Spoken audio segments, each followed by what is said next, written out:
So yesterday I spoke about David's eulogy, if you will, for his best friend Jonathan and for his father, King Saul. And in the aftermath of their death, David wants to know, is there anybody left from Saul's household, from his family, to whom I can show kindness? And our verse for the day is 2 Samuel 9, verse 1. David asked, is there still anyone left of the house of Saul to whom I may show kindness for Jonathan's sake? Now there was a servant of the house of Saul, whose name was Ziba, and he was summoned, and they asked him that, and Ziba tells him, there's a son of Jonathan who's crippled in his feet, and his name is Mephibosheth. Now, if you know anything, if you've been reading in the Bible, and even if you haven't to this point, you know that Middle Eastern rulers can be pretty brutal at eliminating potential rivals, including the sons of the former leaders.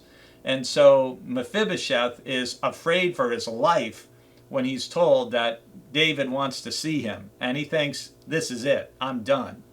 But instead, David shows him incredible kindness and basically says, there's always going to be at a place at my table for you. And Mephibosheth is shocked.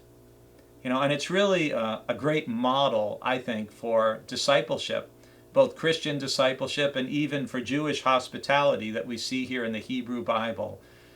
How much better off would the world be if we built bigger tables instead of higher, bigger walls? And David says to Mephibosheth, there's always a place, you'll always have a place of honor.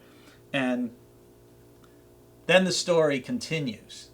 And again, there's all kinds of intrigue that happens. And as we're going to find out, David gets into trouble.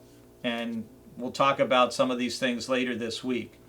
But he ends up on the run. And later on in 2 Samuel, as you get to about chapter 19, 18 and 19, Ziba, who is Mephibosheth's master, okay, even though he's not a descendant of Jonathan, he's Mephibosheth's master, he basically comes and lies to David, saying that Mephibosheth had betrayed David's kindness and loyalty and devotion, and he's hoping that David will be killed so that maybe he, as Jonathan's son, can become king. And David, who's not, let's face it, he's not the most rational, logical thinker. He's a very emotional guy. And so he just immediately believes Ziba's story and says, all the property that belongs to Mephibosheth, it's now yours. Well, in chapter 19, Mephibosheth, the grandson of Saul, the son of Jonathan, comes. And if you look in your Bible, beginning at verse 24, you'll note he hasn't taken care of his feet or trimmed his beard or washed his clothes from the day the king left until the day he came back in safety. And when he came from Jerusalem to meet the king, David asked him accusingly, why didn't you go with me, Mephibosheth? And he answered, my Lord deceived you, and I'm loyal to you. And look at me, I've been fasting and mourning for you and praying for you. And David realizes he made a mistake, and that Mephibosheth had been true to him, and Ziba had lied. And David says, you know what? The two of you can split your property. And Mephibosheth says, I don't even need any of it, because I have been blessed just to see you return in safety.